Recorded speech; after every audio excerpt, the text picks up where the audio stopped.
आदाब नाजरीन, इस्तकबाल है आप सभी का मुल्क की बात में। मैं हूं आपके साथ पिंकी सहगल। खबरें शुरू करने से पहले एक नजर सुर्खियों पर। इजरायली मिलिट्री में जारी बड़ी हलचल, फौजियों की कमी का इजराइल हुआ शिकार। अपोजिशन लीडरान की जेपीसी से हटने की वार्निंग, जगदम्बिका पाल पर लगाया एक तरफा फैसले लेने का इल्जाम। यूपी मदरसा एक्ट पर सुप्रीम फैसला, सुप्रीम कोर्ट ने हाई कोर्ट के फैसले को किया खारिज। दिल्ली दंगे मामले पर दिल्ली की अदालत ने सुनाया फैसला, मोहम्मद जलालुद्दीन और मोहम्मद वसीम को मिली जमानत। गुंडागर्दी को लेकर नितिन गडकरी का बड़ा बयान, कहा मुस्लिम ख्वातीन की हिफाजत भी जरूरी। उस्ताद नाजिम अली को मिला कौमी उर्दू अवार्ड, तालीमी मैदान में अच्छे कामों के लिए नवाजा गया। इंदौर में बीजेपी और हिंदू तंजीमों का हंगामा, करबला के पोस्टर को भारत पर हमला दिया करार। भागलपुर में माहौल बिगाड़ने की कोशिश, मस्जिद पर लहराए गए भगवा झंडे, पुलिस तैनात। एक अरसे तक बिना किसी वजह के अपने फौजियों को 3-4 महाज पर लड़ने के लिए इजराइल ने भेज तो दिया है, लेकिन अब इजराइल एक बड़ी मुसीबत का शिकार हो गया है। और ये मुसीबत किसी और की देन नहीं है, बल्कि खुद उसी की पैदा की हुई है। इजराइल जो इस वक्त रेजिस्टेंस के लड़ाकों का सामना कर रहा है, वो अब धीरे धीरे खत्म हो रहा है। इजराइल न सिर्फ टैंकों की कमी का शिकार है, बल्कि इस वक्त फौजियों की कमी ने भी उसकी नींदें उड़ा कर रख दी है। इजरायली फौज जो सिर्फ अपने आका नेतन्याहू के जाती मफाद के लिए और उसे खुश करने के लिए 1 साल से भी ज्यादा के अरसे से गजा और लेबनान समेत दूसरे महाजों पर भी लड़ाकों का सामना कर रही है, वो अब अपनी हार मान चुकी है। इतना ही नहीं, हार मानने वाले फौजियों की जगह लेने के लिए भी कोई नहीं है, क्योंकि इजरायली मिलिट्री के पास अब फौजी ही नहीं बचे हैं। इजरायली अखबार येदियोथ एहरोनोत ने एक बड़ा खुलासा करते हुए इजरायली मिलिट्री में चल रही हलचल को दुनिया के सामने ला रखा है। रिपोर्ट के मुताबिक इजरायली फौजियों की भर्ती के संगीन मसले से गुजर रही है और उसे फौरी तौर पर 7 से 8 हजार फौजियों की शदीद जरूरत है। हालिया बरसों में फौज में भर्ती के हुक्म दिए जाने के बावजूद भी 33% मर्द दफ्तर में नहीं पहुंचे, जबकि 15% ने तो मिलिट्री को ही खैराबाद कह दिया। फौज की मैन पावर डिवीजन का हवाला देते हुए रिपोर्ट में कहा गया है कि 18,000 रिजर्व सोल्जर्स और 20,000 सपोर्ट सोल्जर्स आईडीएफ यूनिटों के रिजर्व फोर्स के हिस्से के तौर पर रजिस्टर्ड हैं, लेकिन जब उन्हें बुलाया जाता है तो वो शामिल नहीं होते हैं। रिपोर्ट में आगे कहा गया कि जमीन पर हालात बहुत मुश्किल हैं, क्योंकि इजरायली फौज को फौरन 7,000 भर्तियों की जरूरत है और पिछले साल फौज के लिए तकरीबन 13,000 उम्मीदवारों में से सिर्फ 1,200 की भर्ती की गई है। ब्रिगेड और बटालियन कमांडरों ने यह वाज़ेह किया है कि यह मामला सीरियल डिसऑर्डर से जुड़ा है और भर्ती को जबरदस्ती नहीं किया जा सकता है।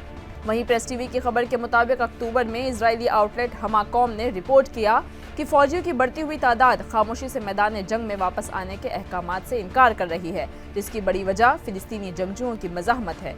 फौजियों का कहना है कि वो अफसुर्दा हैं, मायूस हैं, थके हुए हैं और नफ्सियाती तौर पर शदीद मुतासिर हैं। इजरायली फौजी जो अब तक अपने आका को खुश करने के लिए बिना किसी स्ट्रेटेजी के कई महाजों पर लड़ रहे थे, वो अब इन महाजों से पीछे हट रहे हैं और अपने आका की नाफरमानी भी करते नजर आ रहे हैं और ये मसला इजराइल को दीमक की तरह खा रहा है। फिलहाल हम यही कह सकते हैं कि इजराइल को उसके कर्मों का फल मिल रहा है और ये मुसीबत खुद उसी की पैदा की हुई है, जिसका सामना अब उसे करना ही पड़ेगा।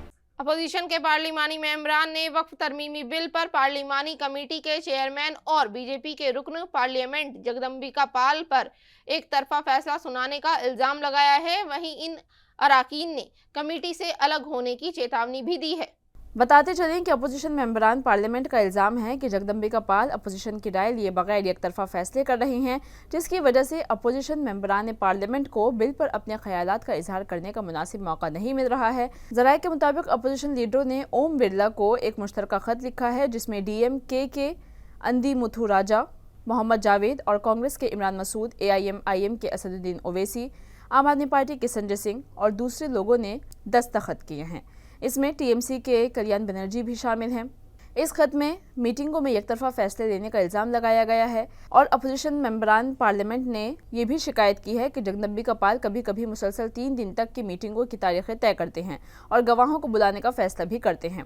अपोजिशन अरकान असम्बली का कहना है कि हमारी राय लिए बगैर तैयारी के मुनासिब मुज़ाकरात करना मुमकिन नहीं है। दूसरी जानिब इसी मामले पर अमरोहा के नौगवां सादात के मोहल्ले शाह फरीद की रिहायशी और उलमा फाउंडेशन के कौमी सदर शिया मजहबी रहनुमा मौलाना कौकब मुस्तफ़ा का बयान सामने आया है, जिसमें उन्होंने वक्फ बिल के हवाले से नाराजगी का इजहार किया है। मौलाना कौकब मुस्तफ़ा ने मीडिया से बातचीत करते हुए क्या कुछ कहा, आइए सुनते हैं।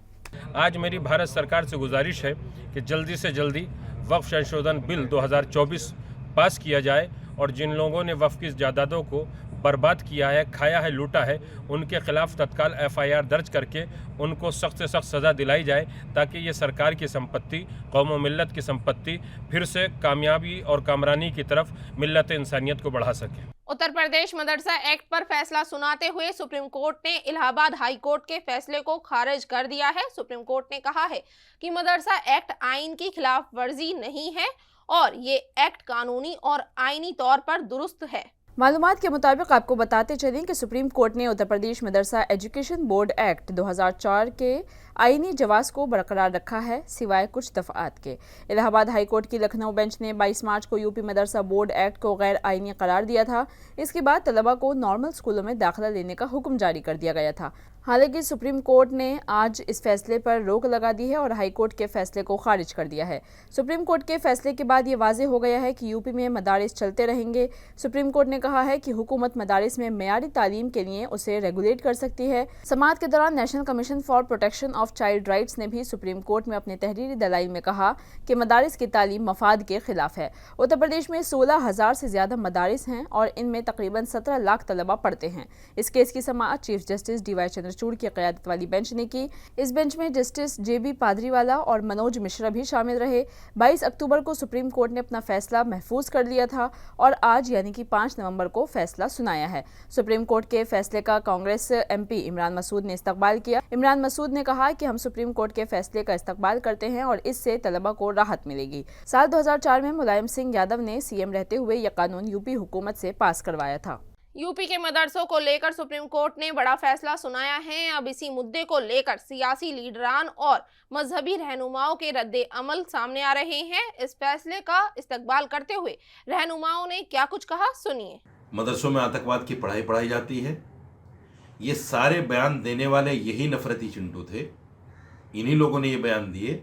आज सुप्रीम कोर्ट ने फैसला देकर इन तमाम लोगों के मुंह पर कानून का करारा तमाचा मारा है।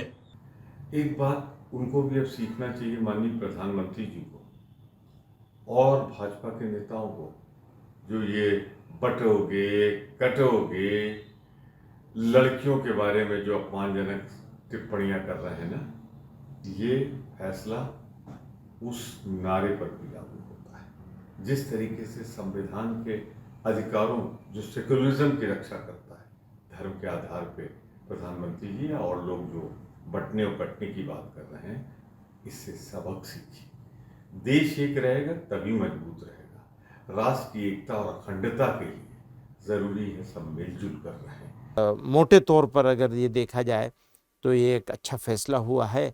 हम इस फैसले का खैर मकदम करते हैं। आज की तारीख़ में भारत का मुसलमान अपने आप को बहुत डेमोरलाइज्ड फील कर रहा है, डिफरेंट रीजंस से, एक नहीं बहुत सारे रीजंस हैं।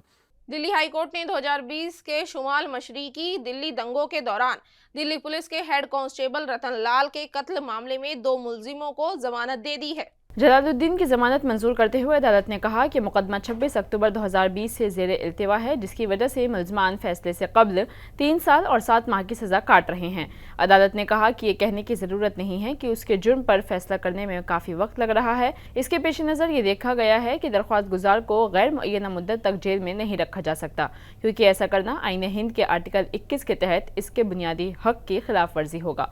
अदालत ने कहा कि 9 चार्जशीटों में 270 से ज़ायद गवाहों के साथ केस को वक्त पर निपटाना मुमकिन नहीं है। वसीम को जमानत देते हुए जस्टिस सिंह ने कहा कि चार्जशीट दाखिल कर दी गई है और तफ्तीशी एजेंसी ने CCTV फुटेज इकट्ठी कर ली है। केस चार्ज फ्रेमिंग के मरहले पर है, जिसमें 150 से ज़्यादा गवाह हैं। अदालत ने यह भी मुशाहिदा किया कि दरख्वास्त गुजार अपने ख़ानदान में वाहिद कमाने वाला है जिसकी कोई मुजरिमाना तारीख नहीं है। वो 28 सितंबर 2020 से सलाखों के पीछे है। ये भी देखा गया है कि उसकी मुसलसल कैद से न सिर्फ दरख्वास्त गुजार का बल्कि उसके ख़ानदान को भी बहुत नुकसान पहुंचा है, क्योंकि उसकी तकरीबन 9 माह की छोटी बेटी इलाज न होने की वजह से फौत हो गई है। मरकजी रोड ट्रांसपोर्ट और हाईवेज वजीर नितिन गडकरी का बड़ा बयान सामने आया है। मुस्लिम ख्वातीन की हिफाजत को लेकर उन्होंने बयान दिया है। उन्होंने कहा है कि गुंडागर्दी को हटाना है और जो कोई भी ख्वातीन को परेशान करेगा उसे मार गिराया जाएगा। नागपुर के ताजबाग में एक प्रोग्राम को खिताब करते हुए नितिन गडकरी ने कहा कि हमने ताजबाग की गुंडागर्दी हटाई है। मैंने यहाँ के डिप्टी कमिश्नर से कहा कि गांजा चरस जैसे धंधे करने वाले को अंदर कर दो, यानी कि उनको जेल भेज दो। जो भी गुंडागर्दी करे उसे ठोक दो। मुस्लिम कम्युनिटी की बहनें भी रात को ताजबाग के रास्ते पर बहिफाजत घूमनी चाहिए, बहिफाजत निकलनी चाहिए। जो भी गुंडा उनके रास्ते में आएगा उसे ठोका जाएगा, यानी कि उसे मार गिराया जाएगा। अगर कोई बोलेगा तो मेरा नाम बताओ। इस बयान के बाद नितिन गडकरी की तारीफ हो रही है। नितिन गडकरी ने कहा कि कांग्रेस ने हमेशा आइन की धज्जियां उड़ाई हैं और मुसलमानों से कहा है कि अगर बीजेपी इख्तिदार में आई तो वो आपको मार डालेंगे। नितिन गडकरी ने कहा कि हमने मुसलमानों के हाथों का ऑपरेशन कराया, उनकी टांगें लगवाई, लेकिन कभी नहीं पूछा कि आपकी जात क्या है। उन्होंने ये भी कहा कि हमने ताजबाग को भी खूबसूरत बनाया है और मुसलमानों की हिफाजत के लिए जो कुछ भी करना पड़ा हम करेंगे। रामपुर के उस्ताद नाजिम अली को उर्दू ज़बान, अदब और तालीम के मैदान में उनकी खिदमत के लिए कौमी उर्दू अवार्ड से नवाजा गया। मालूमात के मुताबिक आपको बताते चलें कि नाजिम अली को दिल्ली के मशहूर हॉल गालिब अकेडमी में national Urdu teachers employees union की जानिब से बुनियादी तालीम के ज़ुमरे में कौमी उर्दू अवार्ड दिया गया। उस्ताद Nazim Ali basic education department Rampur में गुज़िश्ता 30 साल से खिदमत अंजाम दे रहे हैं। आपको ये भी बता दें कि नाजिम अली को उर्दू ज़बान और अदब और तालीम के मैदान में बेहतरीन खिदमत पर यह अवार्ड दिया गया है। वहीं दूसरी तरफ सीरत कॉन्फ्रेंस मोहब्बत का पैगाम इंसानियत के नाम वतन के रत्न अवार्ड 2024 का इनेकाद MD मोहम्मद अहमद की तरफ से कॉन्स्टिट्यूशन क्लब ऑफ इंडिया नई दिल्ली पर किया गया, जिसमें तालीम के शोबे में काम करने वाले तजुर्बाकार लोगों को रत्न अवार्ड से नवाजा गया। अलीगढ़ के M जमाल खान ने यह एजाज़ हासिल किया। मेहमान खुसूसी के तौर पर तकरीब में KGMU लखनऊ के HOD डॉक्टर कौसर उस्मान और मेहमान खुसूसी कमाल फारूकी साबिक चेयरमैन अक़लियती कमीशन दिल्ली ने शिरकत की। मुल्क तकरीब में मुख्तलिफ लोगों ने अपने अपने ख्यालात का इजहार किया और उन्होंने कहा कि हिंदू मुस्लिम भाईचारा मुल्क में बना रहे, जिससे हमारा मुल्क मिलजुल कर आगे तरक्की की राह पर चल सके। बिहार के भागलपुर में काली मूर्तियों की विसर्जन यात्रा के दौरान इंतशार पसंदों ने माहौल बिगाड़ने की कोशिश की। विसर्जन यात्रा में शामिल एक शख्स ने एक मस्जिद की छत पर चढ़कर भगवा झंडा और इजरायली झंडा लहराया, जिसकी वजह से इलाके में तनाव की सूरत-ए-हाल पैदा हो गई। मालूमात के मुताबिक ये वाकया काली विसर्जन यात्रा के दौरान लाल मटिया पुलिस स्टेशन के तहत टमटम चौक पर पेश आया। इस वाकये की एक वीडियो सोशल मीडिया पर वायरल हुई है, जिसमें एक नाशाइस्ता गाना गाते हुए लोगों को देखा जा सकता है। वीडियो वायरल होने पर मुस्लिम कम्युनिटी के लोग मुश्तइल हो गए। उन्होंने उसके खिलाफ एहतजाज करते हुए मुलज़िमीन की गिरफ्तारी का मुतालबा किया है। आपको ये भी बता दें कि इस वाकये से नाराज लोगों ने विसर्जन यात्रा के दौरान रास्ते पर खड़े होकर एहतजाज शुरू किया था। इस दौरान दोनों फरीक आमने सामने आ गए।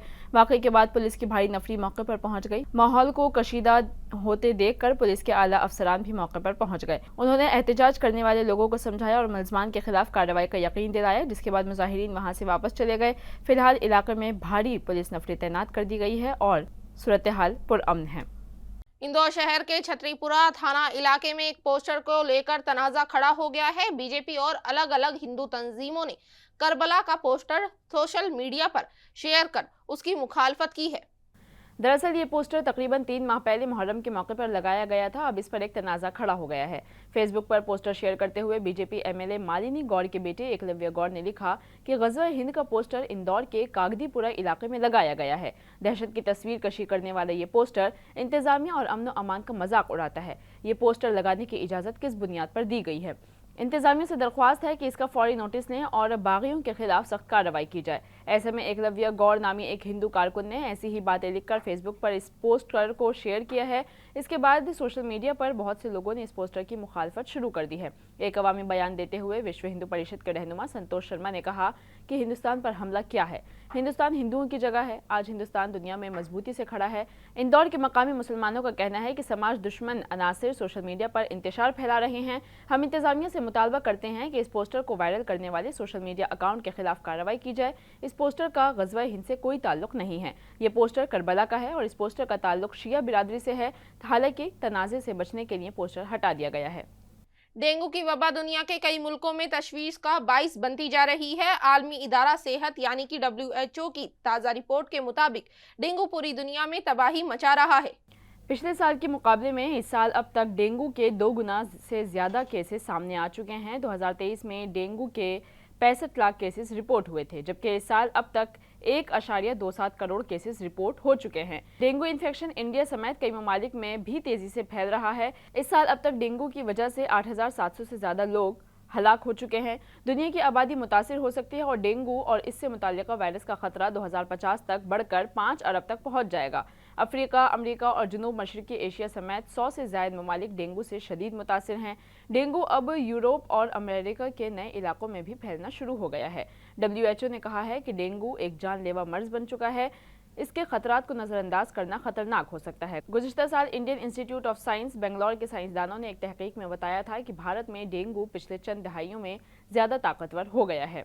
हिमाचल प्रदेश में फिलहाल पैराग्लाइडिंग का वर्ल्ड कप मुकाबला जारी है, जिसमें काफी तादाद में पैराग्लाइडर्स ने शिरकत की है। वहीं खराब मौसम और हवा की वजह से कई पैराग्लाइडर्स को मुश्किलात का सामना करना पड़ा। हुक्काम ने कहा कि पैराग्लाइडर को बचाने और उन्हें हवाई इलाकों से निकालकर महफूज मकामात पर ले जाने की कोशिशें की जा रही हैं। पैराग्लाइडर की पहचान एंड्रयू बाबिंस्की के तौर पर हुई है। उन्होंने बताया कि पहाड़ी इलाके की वजह से बाबिंस्की की उड़ान पैराग्लाइडिंग में नाकाम रही। हुक्काम ने बताया कि इतवार को बाबिंस्की पैराग्लाइडर से टकराने के बाद धौलाधार पहाड़ी इलाके में फंस गए थे। उन्होंने कहा कि नाकाबिल रसाई पहाड़ी इलाके की वजह से पीर को हेलीकॉप्टर की मदद से उसे बचाने की कोशिशें नाकाम हो गईं। हालांकि बाद में हुक्काम ने बताया कि पैराग्लाइडिंग वर्ल्ड कप 2024 में हिस्सा लेने वाले एक ऑस्ट्रेलियाई पैराग्लाइडर को इतवार को कांगड़ा जिले के बैर बिलिंग में टेक ऑफ से पहले टांग में मोच आने के बाद मुकाबले से दस्तबरदार कर दिया गया। उन्होंने ये भी कहा कि पोलैंड के एक पैराग्लाइडर इतवार को हवा में दूसरे पैराग्लाइडर से टकराकर कांगड़ा की पहाड़ी इलाके में फंस गए। बिलिंग पैराग्लाइडर एसोसिएशन के सदर अनुराग शर्मा ने बताया कि 2 नवंबर से 8 रोज़ा पैराग्लाइडिंग वर्ल्ड कप शुरू हुआ था। इस प्रोग्राम में 26 ममालिक की 7 ख्वातीन समेत 94 पैराग्लाइडर्स हिस्सा ले रहे हैं। उन्होंने कहा कि हिफाजती इकदामात के तहत 2 हेलीकॉप्टर, 7 एम्बुलेंसों के साथ सेहत की टीमें भी तैनात कर दी गई हैं। प्रोग्राम से मुंसलिक स्पोर्ट्स इंस्टीट्यूट के माहिरीन की टीम को पहले से तैयार रखा गया है। गुज़िश्ता हफ्ते हिमाचल प्रदेश में 2 गैर मुल्की पैराग्लाइडर्स हादसे का शिकार हो गए हैं। बीर बिलिंग में बेल्जियम के एक पैराग्लाइडर के हवा में एक और दूसरे पैराग्लाइडर से टक्कर की वजह से मौत हो गई थी, क्योंकि टक्कर के बाद उनका पैराशूट ही नहीं खुल पाया था। फिलहाल पोलैंड के पैराग्लाइडर को बचा लिया गया है। हुक्काम का कहना है कि रात होने की वजह से रेस्क्यू में देरी हुई थी। बाबिंस्की को पैर में चोटें आई हैं और उनके जिस्म पे भी कई मकामात पर उनको चोटें आई हैं, लेकिन वो पूरी तरह से ठीक हैं। नाजरीन, मुल्क की बात में आज के लिए बस इतना ही। मुझे दीजिए इजाजत। आदाब।